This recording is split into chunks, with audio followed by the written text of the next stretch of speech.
तो अभी हमने बात की थी किस तरह से ये trigonometric function sine theta, cos theta, tan theta ये सर्कल के ऊपर इस तरह से डिफाइन किए गए हैं।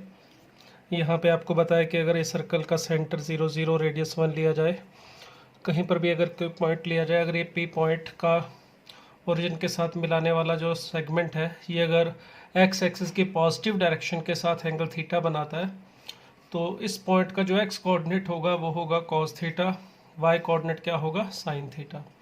इस पॉइंट से अगर हम टेंजेंट ड्रॉ करें सर्कल पे, वो एक्स एक्सिस को जहाँ पे कट करता है ये पॉइंट क्यू का जो कोऑर्डिनेट होंगे वो होंगे सेक थीटा कोमा 0, और जहाँ पर वाई कोऑर्डिनेट को वाई एक्सिस को कट करेगा वो 0 कोमा कॉसेक थीटा। ये इस तरह से डिफाइन किए गए। ये वाला पार्ट होगा हमारा टेन थीटा, जो पॉइंट पी से क्यू तक का जो डिस्टेंस है, ये वाला होगा कॉट थीटा। अब बात करते हैं कि ये आपस में कैसे कोरिलेट करते हैं, कैसे हम कॉसेक थीटा को 1 बाय साइन थीटा या कॉस थीटा को 1 बाय सेक थीटा कहते हैं। उसके लिए देखिए ये डायग्राम मैंने यहाँ पे दोबारा बना लिए, ठीक है। अब देखिए ये हमारे पास पी क्यू एम ट्रायंगल ले रहा हूँ मैं एक, यहाँ नीचे समझिए ज़रा। ये ट्रायंगल पी क्यू एम हमारी राइट एंगल ट्रायंगल जो थी ये मैंने यहाँ पर ले ली। देखिए ये हमारा पॉइंट है एम, राइट एंगल है यहाँ पे, ये ओ है, ये पी है, ये एंगल है थीटा। क्लियर। ये हमारी ट्रायंगल है ओ पी एम, ये वाला पॉइंट एम है, ये वाली ट्रायंगल हमने ली है। ये एंगल थीटा था, ये रेडियस था इसका ओ पी 1, ये पॉइंट के कोऑर्डिनेट ए कोमा बी लिए तो ये बी होगा, और ये कितना होगा A, that is B and A. Clear. अब देखिए एक ट्रायंगल मैं ये बड़े वाली ले रहा हूँ ओ पी क्यू, इसको भी मैं थोड़ा सीधा करके लिख रहा हूँ इस तरह से। कौन सी ट्रायंगल ले रहा हूँ मैं, ओ पी क्यू, जिसमें पी पे यहाँ पे देखिए ये राइट एंगल है, ये पॉइंट क्यू को मैंने ऊपर लिख दिया है, और ये थीटा हमारा ये रहा वो एंगल पे। अब यहाँ पे भी देखिए ये जो हमारे पास ओ क्यू था, ओ क्यू ये मैंने आपको बताया ये सेक थीटा, इसी तरह से पी क्यू ये था टेन थीटा, और ये नीचे जो हमारे पास ओ पी है ये है 1। क्लियर। अब ये दोनों ट्रायंगल जो है हमारी ओ पी एम और ट्रायंगल ओ पी क्यू, ये दोनों ट्रायंगल देखिए सिमिलर है। किस तरह से सिमिलर है, ये एंगल इसके इक्वल, ये एंगल इसके इक्वल, और थर्ड एंगल अपने आप इक्वल हो जाएगा। तो एंगल एंगल कौन सिमिलरिटी से ये दोनों ट्रायंगल सिमिलर हो गई हैं। अगर ये दोनों ट्रायंगल सिमिलर हैं तो हमें पता है प्रॉपर्टी के अकॉर्डिंग इनकी साइड का रेशियो क्या होगा, इक्वल। अगर इसमें आप सेक थीटा लेते हैं तो इसमें लेंगे 1 सेक थीटा अपॉन 1। यहाँ पे परपेंडिकुलर इसका टेन थीटा ले रहा हूँ तो ये B tan theta upon B is equal to, इन दोनों को लूँगा तो यहाँ पे 1 अपॉन ए। क्लियर। तो देखिए अगर आप इन दोनों को देखें तो यहाँ से हमें मिलेगा sec theta is equal to 1 upon a, that is 1 by cos theta. तो ये देखिए सेक थीटा और कॉस थीटा में इस तरह से रिलेशन बनता है। इसी तरह से टेन थीटा की बात करोगे तो यहाँ से लेते हैं इन दोनों को, तो टेन थीटा की वैल्यू क्या आ रही है, बी अपॉन ए, बी अपॉन ए यानी कि sine theta by cos theta. Clear. तो ये इस तरह से डिसाइड हुआ। इसी तरह से अगर हम बात करें कॉट और कॉसेक के बारे में, तो उसके लिए देखिए ट्रायंगल यहाँ पर तो मैं यही वाली ले रहा हूँ, O P M, O P और एम, यही ऊपर वाली ट्रायंगल एज इट इज़, ये बी और ये ए और ये 1 है। अब दूसरे रिलेशन के लिए आप इस ट्रायंगल को देखिए ओ पी आर को, ठीक है। यहाँ पर मैं यही राइट एंगल जो थी चेंज करके इसकी जगह पे ये पी पॉइंट यहीं पर, और यहाँ पर इसकी जगह ये आर वाला ले रहा हूँ, ये ट्रायंगल ओ पी आर।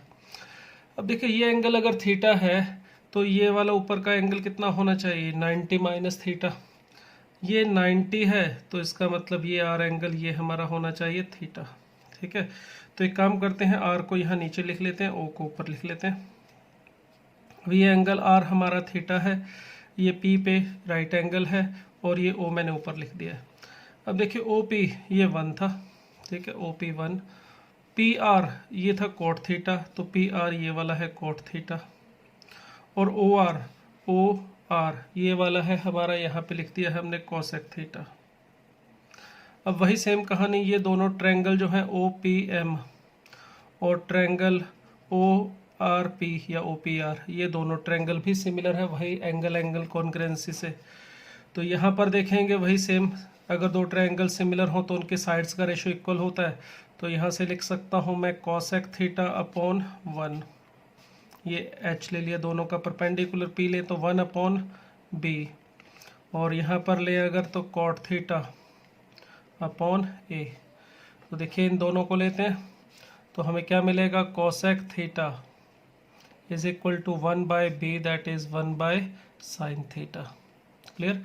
इसी तरह से अगर आप इन दोनों को लेंगे तो कॉट थीटा की वैल्यू हमें मिलती है यहाँ से a upon b, that is cos theta upon sine theta.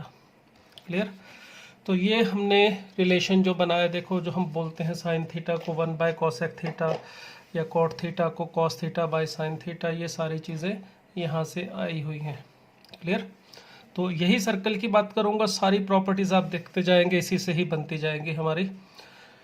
अब यहाँ पर कोई ये भी बोल सकता है कि यार ये पॉइंट यहाँ लिया है तो यहाँ पर भी ले सकते हैं, या यहाँ ले सकते हैं, यहाँ बिल्कुल ले सकते हैं। अब मैं आपको चारों क्वाड्रेंट में ये पॉइंट लेके ये भी आपको बताऊंगा जो आपने एक प्रॉपर्टी पढ़ी हुई है कि कौन सी ट्रिग्नोमेट्रिक रेशो कौन से क्वाड्रेंट में पॉजिटिव होता है। अगर नहीं पढ़ा हुआ है तो आप समझ लीजिएगा। अगर sign theta, cos theta, tan theta के बारे में पूछा जाए कौन कहाँ पे पॉजिटिव कहाँ पे नेगेटिव होता है, ये फर्स्ट क्वाड्रेंट है, ये सेकंड क्वाड्रेंट है, ये थर्ड क्वाड्रेंट है और ये फोर्थ क्वाड्रेंट है। तो रूल होता है हमारे पास आफ्टर स्कूल टू कॉलेज, आपने शायद सुना भी होगा इसको। आफ्टर स्कूल टू कॉलेज का मतलब ए स्टैंड्स फॉर ऑल, यानी फर्स्ट क्वाड्रेंट में अगर थीटा की वैल्यू ली जाए तो ऑल का मतलब sign, cos, tan, sec, cosec सभी पॉजिटिव होते हैं। देखिए कॉस थीटा हमारे पास था ए, सेक साइन थीटा बी, हमने सेक थीटा भी अभी फाइंड आउट किया, ये देखिए सेक थीटा था 1 बाय ए, कॉसेक थीटा था हमारा 1 बाय बी। ठीक है। टेन थीटा यहाँ पे लिख देता हूँ, चलो टेन थीटा था हमारा साइन अपॉन कॉस यानी बी अपॉन ए, और कॉट थीटा था हमारा ए अपॉन बी। अब जब हम फर्स्ट क्वाड्रेंट की बात कर रहे हैं तो हम कहते हैं कि सभी ट्रिग्नोमेट्रिक फंक्शंस की जो वैल्यू है sine theta, cos theta, tan theta, cot theta, सबकी वैल्यू पॉजिटिव आएगी। कारण यहाँ पे देखिए अगर पॉइंट पी यहाँ पे लिया है तो ए बी फर्स्ट क्वाड्रेंट में होने का मतलब ए भी पॉजिटिव होगा और बी भी पॉजिटिव होगा। अगर ए और बी पॉजिटिव हैं तो ये देखिए ये सभी की सभी वैल्यूज़ आपकी a b, a upon b, ये सभी वैल्यूज़ पॉजिटिव होंगी। इस वजह से फर्स्ट क्वाड्रेंट में ऑल ट्रिग्नोमेट्रिक फंक्शन जो हैं sine, cos, tan, sec, cosec, ये पॉजिटिव वैल्यू लेंगे। ठीक है। अब अगर हम बात करें इसी को सेकंड, थर्ड, फोर्थ क्वाड्रेंट के बारे में तो फर्स्ट वाला क्लियर हो गया होगा। ठीक है। तो अब मैं आपको चारों क्वाड्रेंट को अलग से दिखा रहा हूँ। देखिए ये फर्स्ट क्वाड्रेंट जो हमने अभी बनाया, तो फर्स्ट क्वाड्रेंट में ये पॉइंट पी था, हमने फर्स्ट क्वाड्रेंट में लिया तो ए और बी पॉजिटिव है। ये हमारे पास पॉइंट के कोऑर्डिनेट थे सेक थीटा 0, ये वाला पॉइंट 0 कोमा कोसेक थीटा, ये पॉइंट जो हमारे पास आता है सेक थीटा, ये दिखाई दे रहा है फर्स्ट क्वाड्रेंट, ये एक्स एक्सिस की पॉजिटिव डायरेक्शन पे आ रहा है। तो इससे पता चल रहा है सेक थीटा पॉजिटिव है, कोसेक थीटा भी पॉजिटिव, और वैसे रिलेशन से भी पता चल रहा है। ए और बी जो हमने डिफाइन किए थे कॉस थीटा और साइन थीटा की डेफिनेशन थी, तो ए और बी पॉजिटिव है तो इसलिए साइन और कॉस पॉजिटिव हो गए। सेक थीटा और कॉसेक थीटा भी हमने 1 अपॉन ए और 1 अपॉन बी लिया, देखो ये भी पॉजिटिव आएंगे। अगर ए और बी पॉजिटिव हैं तो इसका मतलब ए अपॉन बी या बी अपॉन ए ये भी पॉजिटिव होगा। तो फर्स्ट क्वाड्रेंट में याद रखिएगा सारे के सारे ट्रिग्नोमेट्रिक फंक्शंस की जो वैल्यू होती है वो क्या होती है, पॉजिटिव होती है। ठीक है। अब अगर चलते हैं सेकंड क्वाड्रेंट में, तो ये लीजिए ये सेकंड क्वाड्रेंट की बात कर लेते हैं, सभी को मैं एक साथ ही रख लेता हूँ, 1 बाय 1 बात करेंगे। देखिए ये है हमारा सेकंड क्वाड्रेंट का डायग्राम। ठीक है। इस सेकंड क्वाड्रेंट के अंदर देखिए यहाँ पर ए अगर पी पॉइंट यहाँ पे लिया है तो पॉइंट पी के कोऑर्डिनेट ए बी हैं, उसी तरह से ए हमारा कॉस थीटा और बी हमारा sine theta, as it is definition में कोई चेंज नहीं है। और अगर ए और बी को देखें, अगर पॉइंट पी हमने सेकंड क्वाड्रेंट में लिया है तो ए इस पॉइंट का एक्स कोऑर्डिनेट है, तो ए क्या होना चाहिए, नेगेटिव, और बी होना चाहिए पॉजिटिव। अगर ए नेगेटिव है तो इसका मतलब कॉस थीटा की वैल्यू नेगेटिव, बी पॉजिटिव का मतलब साइन थीटा की वैल्यू पॉजिटिव। तो इस क्वाड्रेंट में साइन थीटा जो आएगा देखिए वो पॉजिटिव आ रहा है। क्लियर। साइन थीटा पॉजिटिव है तो कॉसेक थीटा था 1 अपॉन बी, तो 1 अपॉन बी भी पॉजिटिव होगा अगर बी पॉजिटिव है। अगर ए नेगेटिव है तो 1 अपॉन ए भी नेगेटिव ही होगा। क्लियर। टेन थीटा की बात करें और कॉट थीटा की, देखो ए और बी में से ए नेगेटिव है और बी पॉजिटिव है, तो इस वजह से एक नेगेटिव और एक पॉजिटिव का जो रेशो है वो क्या होगा, नेगेटिव। तो इस वजह से सेकंड क्वाड्रेंट में अगर आप देखेंगे तो कौन कौन पॉजिटिव आ रहा है, एक तो साइन और एक कॉसेक। तो साइन और कॉसेक की वैल्यू सेकंड क्वाड्रेंट में पॉजिटिव होगी। मिनटू से अगर हमें पूछा जाए साइन ऑफ 5π/6, 5π/6 का मतलब हो गया 150 डिग्री। तो 150 डिग्री जो है इस पे साइन की वैल्यू पॉजिटिव होगी। अगर पूछा जाए कॉस 5π/6 कितनी वैल्यू होगी वो बाद में बात करेंगे, मगर अभी इतना श्योर है कि कॉस 5π/6 होगा तो ये वैल्यू नेगेटिव होगी। ठीक है, तो सेकंड क्वाड्रेंट में देखा हमने साइन और कॉस पॉजिटिव है, साइन और कॉसेक पॉजिटिव है और बाकी सभी नेगेटिव है। अब चले अगर थर्ड क्वाड्रेंट में सेम उसी तरह से, ये रहा थर्ड क्वाड्रेंट का डायग्राम। तो थर्ड क्वाड्रेंट में अगर पॉइंट पी यहाँ पर होगा, ये एंगल थीटा, देखिए सेकंड क्वाड्रेंट में थीटा किस तरह से लिया जाएगा, ये पॉइंट पी का ओरिजिन से जो मिलाने वाली लाइन थी ओपी, इसका एक्स एक्सिस की पॉजिटिव डायरेक्शन के साथ ये एंगल थीटा होता है। क्लियर, तो ये थीटा है हमारा, सेकंड क्वाड्रेंट में है। थीटा जो है इसकी वैल्यू देखिए π/2 से तो बड़ी है और पाई से छोटी है। क्लियर, ये सेकंड क्वाड्रेंट में। अब यहाँ पर जो थीटा है इसको देखें, पॉइंट पी जो हमने लिया है, अब हमने थर्ड क्वाड्रेंट में लिया है यहाँ पे, तो ये एंगल हमारा है थीटा, और इस केस में अब थीटा की वैल्यू देखिए कहाँ पे लाई कर रही है, पाइप से लेके 3π/2 यानी 180 और 270 के बीच में है। अब अगर पॉइंट पी यहाँ लिया है तो पॉइंट पी के कोऑर्डिनेट अगर ए बी हैं तो ए हमारा cos theta, b sine theta. मगर पॉइंट पी हमारा आ चुका है कौन से क्वाड्रेंट में, थर्ड में। थर्ड क्वाड्रेंट में कोई भी पॉइंट लेंगे तो उसके कोऑर्डिनेट क्या होंगे, नेगेटिव। ए और बी दोनों नेगेटिव हैं, अगर ए और बी दोनों नेगेटिव हैं तो इसका मतलब sec theta, cosec theta, sine theta and cos theta, ये चारों वैल्यूज़ हमारी नेगेटिव आ जाएंगी। जबकि tan में ये हो जाएगा b/a। ठीक है, अगर a और b दोनों नेगेटिव हैं तो कॉट थीटा और कॉस tan थीटा जो कि a/b और b/a है, ये दोनों वैल्यूज़ दो नेगेटिव नंबर का रेशियो मतलब पॉजिटिव हो जाएगा। इसीलिए अगर हम tan थीटा की वैल्यू लें इस क्वाड्रेंट में तो ये दोनों पॉजिटिव मानी जाती है।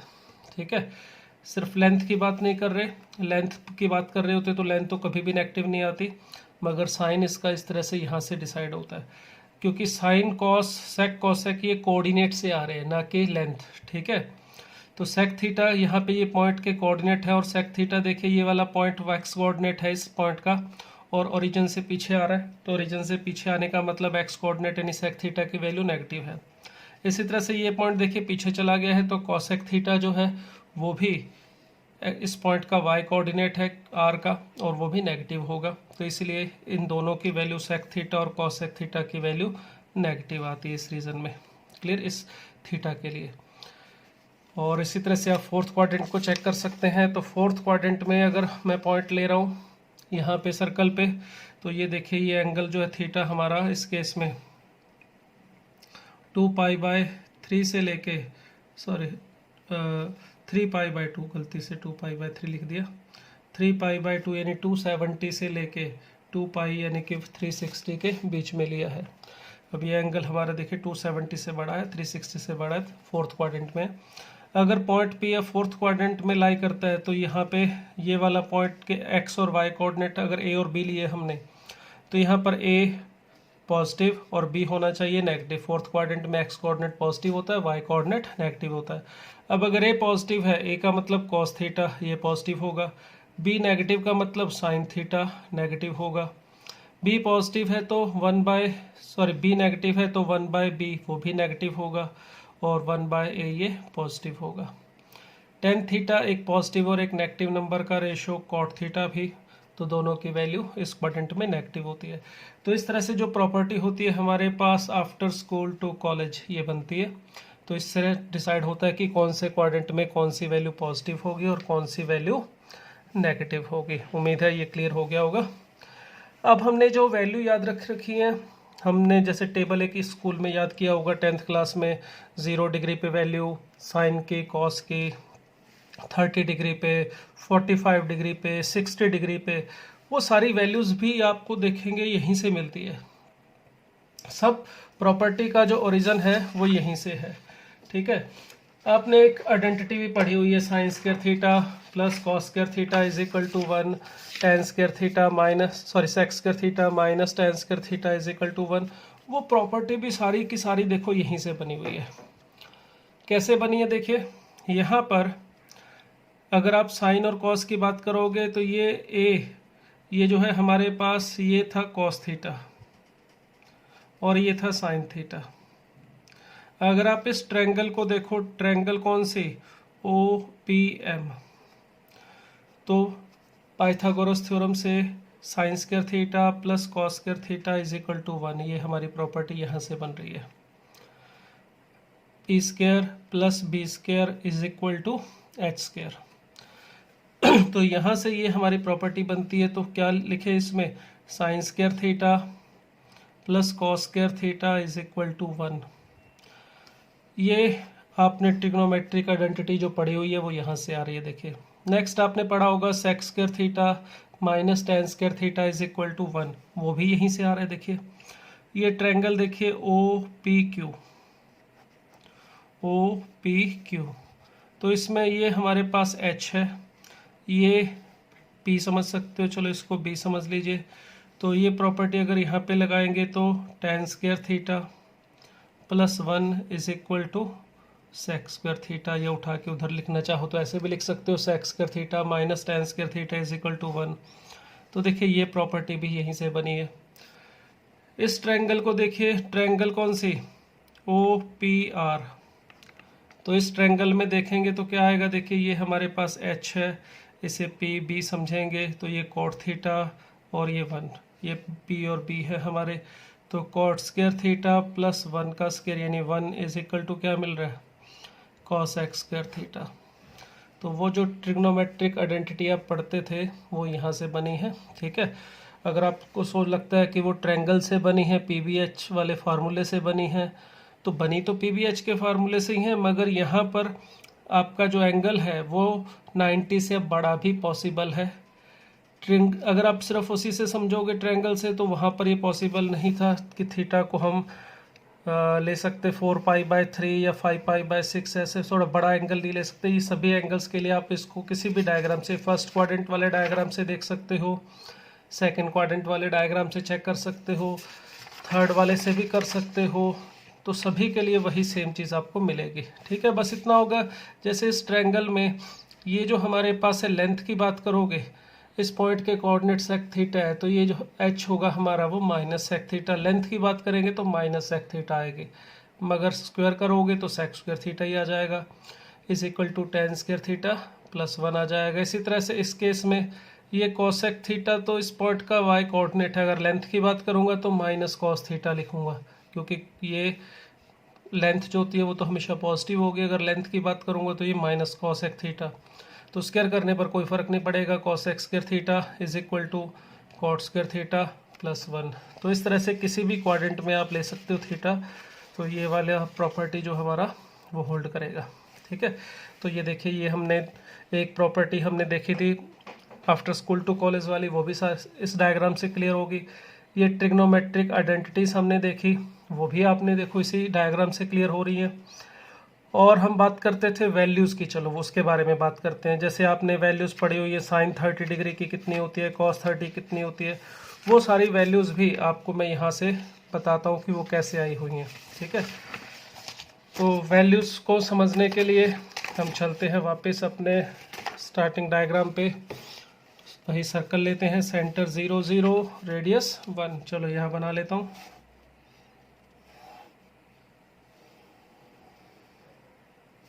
ठीक है, तो ये हमारे पास सर्कल है, सेंटर 0 0 रेडियस 1 है, तो x square plus y square is equal to 1, ये सर्कल की इक्वेशन है। इस पॉइंट को देखो, इस पॉइंट को मैं ए नाम दे देता हूँ, तो इसके कोऑर्डिनेट है 1, 0। ठीक है, अगर आप इस पॉइंट ए के लिए बात करेंगे पहले, तो ए पे वैल्यू ढूंढते हैं, चलो sign theta, cos theta, tan theta की क्या होगी। इस पॉइंट ए के लिए बात करूँ अगर मैं फॉर ए, तो देखिए थीटा कितना होगा। इस पॉइंट को ए को ओरिजिन से मिलाया, ओ ए, ये ओ ए एक्स एक्सिस की पॉजिटिव डायरेक्शन के साथ कितना एंगल बना रहा है, 0 डिग्री। तो इस पॉइंट ए के लिए हमारे पास थीटा है 0 डिग्री। तो अब 0 डिग्री के लिए यानी कि साइन 0 डिग्री क्या होगा और कॉस 0 डिग्री क्या होगा। अगर इस पॉइंट के कोऑर्डिनेट हम a, b लेते हैं तो a की वैल्यू 1 और b की वैल्यू 0 है। साइन थीटा हमारा b और कॉस थीटा a था, तो देखिए ये वाली वैल्यू 0 और ये 1 आ रही है। ठीक है, तो इस तरह से साइन 0 की वैल्यू 0, कॉस 0 की वैल्यू 1 होगी। उसी तरह से अगर बाकियों के बारे में बात करें तो हमारे पास कॉसेक जो होता है, कॉसेक थीटा, कॉसेक 0, वो होना चाहिए 1/b। मगर b अगर एग्जैक्ट 0 है तो 1/एग्जैक्ट 0 हम कहते हैं नॉट डिफाइन। ठीक है, अगर ठीक 0 आएगा नीचे, एग्जैक्ट 0, तो ये नॉट डिफाइन होता है। अगर आपको ध्यान होगा, आप शायद गलती करते होंगे, कई बार ऐसा कर लेते हैं कि 10th क्लास में हमें ज़्यादा नॉलेज नहीं होती या हम ज़्यादा ध्यान नहीं देते बातों पे, तो 1/0 को इनफाइनाइट लिख लेते हैं। मगर ये बात याद रखिएगा, 1/0 जो होता है एग्जैक्ट 0, वो नॉट डिफाइन ही होता है। अगर नीचे ठीक 0 बन रहा है तो याद रखिए इसकी वैल्यू हम कभी भी फाइंड आउट नहीं कर सकते। 1/0 मैथ्स में महापाप है। इसकी वैल्यू कहीं पर भी आपको दिखाई दे, इसका कुछ मतलब नहीं होता, इसकी कोई भी वैल्यू फाइंड आउट नहीं की जा सकती, ये नॉट डिफाइन होगा। ठीक है, तो 1/0 जो है हमारा वो नॉट डिफाइन होगा। तो इस वजह से कॉसेक थीटा जो कि 1/b है वो नॉट डिफाइन हो जाएगा। सेक थीटा की बात करूं तो 1/a which is equal to 1 हो जाएगा, क्योंकि a 1 है। टेन थीटा क्या था हमारा, ये टेन थीटा था b/a, तो देखिए 0/1, तो ये 0 हो जाएगा। कॉट थीटा की बात करूं तो ये a/b दैट इज 1/0, तो ये भी देखिए नॉट डिफाइन हो जाएगा। तो 0 पे ये नॉट डिफाइन है, इनफाइनाइट नहीं है, बार बार बोल रहा हूँ, ध्यान रखिएगा। अगर 1/ ठीक 0 की बजाय 0 के अप्रॉक्स कोई वैल्यू होती, 0+ का मतलब 0 से थोड़ा सा बड़ा, मगर 0 से थोड़ा सा बड़ा मतलब बहुत बहुत क्लोज, ऐसे समझ सकते हो। 0+ का मतलब 0.0000000000001 ऐसा समझ सकते हैं। तो ऐसे केस में आप बोल सकते हो कि 1/0+ जो होगा वो इनफाइनाइट के पास जाएगा, होगा नहीं, अप्रॉक्स 1 इनफाइनाइट, यानी बहुत बड़ा नंबर होगा। सॉरी, 0 पॉजिटिव है तो 1/0 भी पॉजिटिव होगा। इसी तरह से अगर 0- की बात करूं, 0- का मतलब होता है 0 से थोड़ा सा छोटा, यानी कि -0.000000001 ऐसे समझ सकते हो, अप्रॉक्स में बोल रहा हूँ, ऐसा नहीं कि एग्जैक्ट है। तो इस केस में 1/0 की बात पूछी जाए तो ये अप्रोचेस टू -इनफाइनाइट, यानी ये नंबर -इनफाइनाइट के पास जा रहा है, मगर ठीक 0 है नीचे, तब याद रखिएगा ये नॉट डिफाइन होगा। तो ये 0 पे बात होगी। अब चलिए इस पॉइंट को लेता हूँ मैं, ये वाला पॉइंट है हमारा b, 0,1। ठीक है, इस पॉइंट b के लिए देखें तो थीटा कितना है, देखिए 90 डिग्री। अगर मैं b पॉइंट के लिए बात करूँ, चलो यहाँ कर लेते हैं, थोड़ी जगह है, 4b। थीटा जो है इस केस में ये है 90 डिग्री। तो अब देखिए इस पॉइंट के कोऑर्डिनेट को आप a और b समझो, तो b थीटा है। इस पॉइंट के लिए थीटा की वैल्यू यानी कि cos 90 डिग्री की वैल्यू, sin 90 डिग्री की वैल्यू क्या होगी। जो इस पॉइंट का x कोऑर्डिनेट होता है वो होता है cos थीटा, और इस पॉइंट का जो y कोऑर्डिनेट होता है वो है sin थीटा। तो देखिए cos 90 0, sorry cos 90 1, sin 90 cos 90 हमारे पास आ रहा है कितना 0, और sin 90 की वैल्यू आ रही है 1। अब इसी से आप बाकियों के बारे में बता सकते हो, ये था हमारा a और ये था b। अब sec theta 1/a that is 1/0, वही same thing, not define. cosec theta 1/b that is 1/1 which is equal to 1। tan theta की बात करेंगे तो क्या होता है, b/a which is equal to 1/0, not define, clear. cot theta की बात करेंगे तो a/b which is equal to 0/1 which is equal to 0। तो ये तो मैंने बात की 0 पे और 90 पे। अब इसके बीच में जो पॉइंट्स है वहाँ पर भी हम बात कर सकते हैं। चलो उसके बारे में देखते हैं, बात करते हैं।